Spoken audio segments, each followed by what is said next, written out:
Hello everyone, very good morning. और कैसे हैं आप लोग? आई होप आप सब बिल्कुल फिट एंड फाइन होंगे और मैं भी एकदम बढ़िया हूँ। और आज मैं बात करने वाली हूँ कि हम नेचुरल तरीके से अपने हीमोग्लोबिन को कैसे इंक्रीज कर सकते हैं।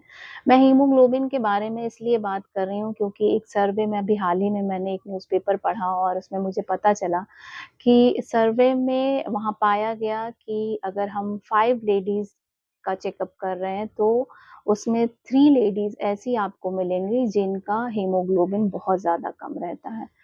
तो क्योंकि हमारी मैक्सिमम जो आप इंडिया की जो पॉपुलेशन है, वो काफ़ी हद तक ये 3 चीज़ों पर ही डिपेंड करती है, व्हीट, राइस एंड मेज़। और ये भी कहीं न कहीं अब हमें मिलावट के रूप में मिल रही हैं, वो फ्रेश, वो पहले वाली बात नहीं है इन खानों में। तो इसलिए हमारे शरीर के अच्छे विकास के लिए आयरन का होना बहुत ज़्यादा ज़रूरी है। तो मैं आज इसीलिए बात कर रही हूँ कि आप नेचुरल तरीके से कैसे हीमोग्लोबिन को बढ़ाएँ, मतलब अपने खाने में ऐसी क्या चीज़ें शामिल करें, जिससे आपका हीमोग्लोबिन लेवल अच्छा रहे। वैसे महिलाओं में 15 से 16 एक आइडियल माना जाता है, पुरुषों में अगर यही हीमोग्लोबिन की हम बात करें, तो उनका भी कम से कम 14 से 16 के बीच में हीमोग्लोबिन होना चाहिए। बट आप अगर टेस्ट करोगे तो मैक्सिमम महिलाओं में 8, किसी में 9, किसी में 10, मैक्सिमम 11 ही मिलता है। आपको बहुत कम ऐसी जो लेडीज़ मिलेंगी जिनका 15-16 हीमोग्लोबिन होगा। तो हीमोग्लोबिन को इंक्रीज़ करने का क्या सोर्स है? सबसे पहला तो हमें आयरन से भरपूर खाद्य पदार्थ इस्तेमाल करना चाहिए। आयरन से जिसमें बहुत ज़्यादा आयरन पाई जाती है, वो चीज़ें आपको खानी चाहिए। जैसे चुकंदर है, चुकंदर में बहुत ज़्यादा आयरन पाया जाता है। हरी पत्तेदार सब्जियाँ जैसे पालक है, मेथी है, बथुआ है और ब्रोकली है। ये आपको अपने खाने में ज़रूर शामिल करना चाहिए। इसके अलावा बहुत सारे सीड्स हैं, जैसे पम्पकिन सीड्स है, तिल का सीड, इसमें बहुत अच्छा आयरन मिलता है। दाल है, उसमें भी आयरन पाया जाता है। दूसरी चीज़ होती है विटामिन सी। विटामिन सी युक्त हमें ज़रूर भोजन को अपने खाने के साथ इंटेक करना चाहिए। कारण क्या है कि आयरन को एब्ज़ॉर्ब करने में हमारे शरीर में विटामिन सी का बहुत इम्पोर्टेंट रोल होता है। आयरन से युक्त जो भी भोजन कर रहे हैं, उसके साथ में अगर हम विटामिन सी को भी इंटेक करते हैं, तो जो हमारे शरीर में आयरन होता है, वो अच्छे से अवशोषित होता है। विटामिन सी में आप क्या ले सकते हो, जैसे ब्लूबेरीज़ है, आँवला है, लेमन है और ऑरेंज है, तो ये सब चीज़ें आप ले सकते हैं अपने खाने में। तीसरी चीज़ होती है अनार और खजूर। अनार और खजूर में बहुत ज़्यादा आयरन पाया जाता है, इसमें बहुत ज़्यादा विटामिन सी भी होता है। तो ये जो किशमिश है, अंजीर है, इन सबको अगर आप अपने खाने में शामिल करेंगे तो ये बहुत अच्छा सोर्स होता है आयरन और विटामिन सी का। ये क्या करते हैं, जो हमारी बॉडी में रेड ब्लड सेल्स होते हैं, उनको इंक्रीज़ करने में बहुत ज़्यादा मदद करते हैं। लाल रक्त कोशिकाएँ, इनको बढ़ाने में मदद करते हैं। तो इसको ज़रूर अपने खाने में आप शामिल करें। चौथी चीज़ होती है फॉलिक एसिड, और जिसको हम फोलेटेट भी कहते हैं।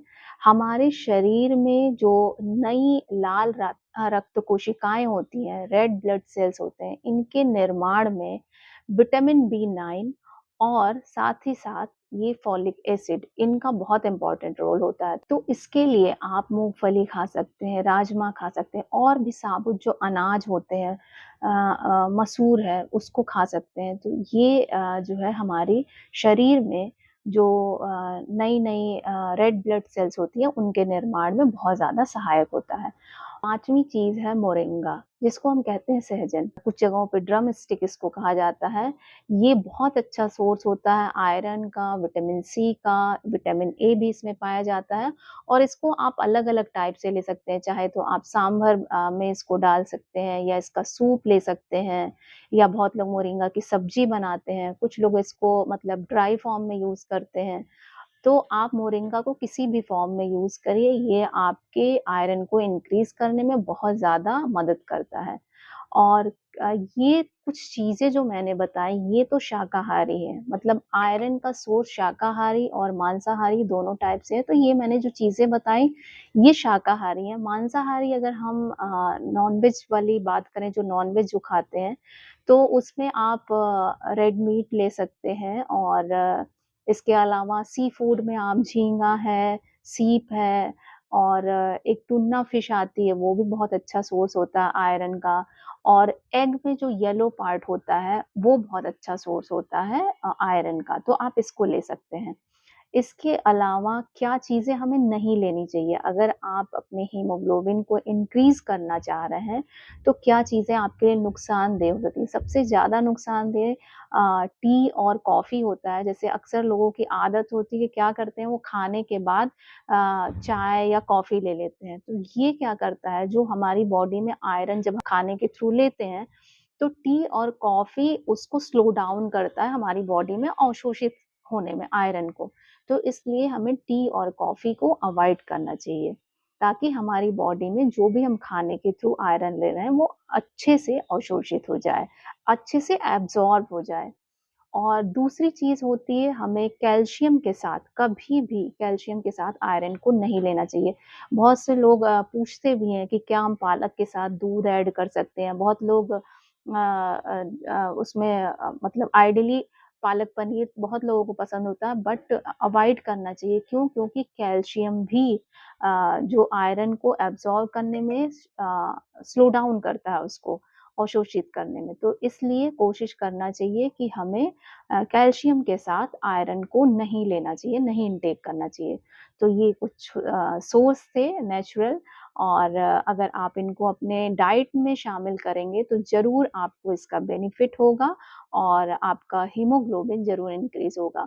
तो ऐसे ही नए-नए इन्फॉर्मेशन के लिए मेरे वीडियो को ज़रूर लाइक करें, शेयर करें और कमेंट करें और सब्सक्राइब ज़रूर चैनल को कर लें, ताकि आपको नए-नए वीडियोज़ की नोटिफ़िकेशन मिलते रहें।